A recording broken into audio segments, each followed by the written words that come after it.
Gaza में Hamas और Israeli बलों के बीच खूनी संघर्ष का खेल बदस्तूर जारी है। गाजा के अलग अलग हिस्से में फैले लड़ाके इजरायली बलों पर चौतरफा हमले कर रहे हैं। हमास के प्रतिरोध गुट कई हिस्सों में अलग अलग तो कई एक साथ मिलकर इजरायली बलों पर हमलावर हैं।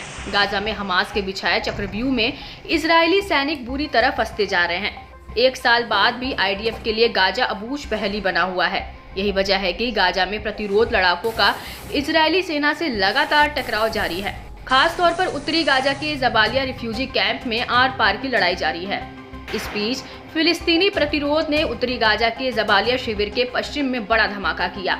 अल फखौरा स्कूल के पास एक इजरायली बलों के ठिकानों को उड़ा दिया।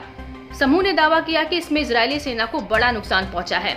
इस दौरान हमास की सबसे खूंखार मिलिट्री विंग अल कस्साम ब्रिगेड ने इजरायली सेना के अधिकारी और 3 सैनिकों की हत्या की जिम्मेदारी ली, जो इजरायल की रेथ यूनिट से जुड़े हैं। ये इजरायली सेना की मल्टीटास्किंग फोर्स में से एक बताई जाती है।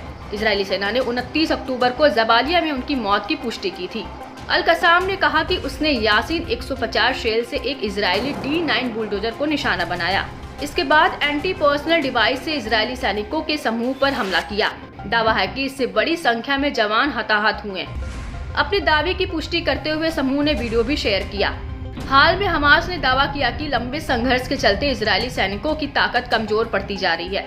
सैनिक जंग के लिए तैयार नजर नहीं आ रहे हैं। इससे इजरायल को अलग अलग मोर्चे पर भारी नुकसान उठाना पड़ रहा है।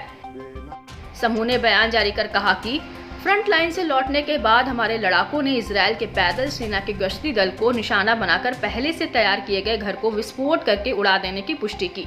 इससे उत्तरी गाजा में जबालिया कैंप के पश्चिम में अल फखूरा स्कूल के पास मौतें और चोटें आई। दुश्मन ने इस ऑपरेशन में एक अधिकारी और 3 सैनिकों की मौत की घोषणा की। लड़ाकों ने घात लगाकर हमला करने की पुष्टि की। इसमें एक D9 इजरायली बुलडोजर को अल यासीन 150 शेल से और एक एंटी पर्सनल विस्फोटक के साथ सैनिकों के एक समूह को निशाना बनाया।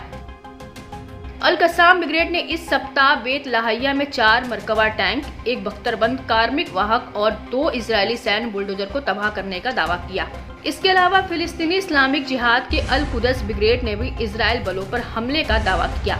उत्तरी गाजा के अल अतात्रा में पहले से लगाए गए थाकी विस्फोटक उपकरण को विस्फोट करके एक इजरायली बख्तरबंद वाहन को नष्ट करने की जिम्मेदारी ली।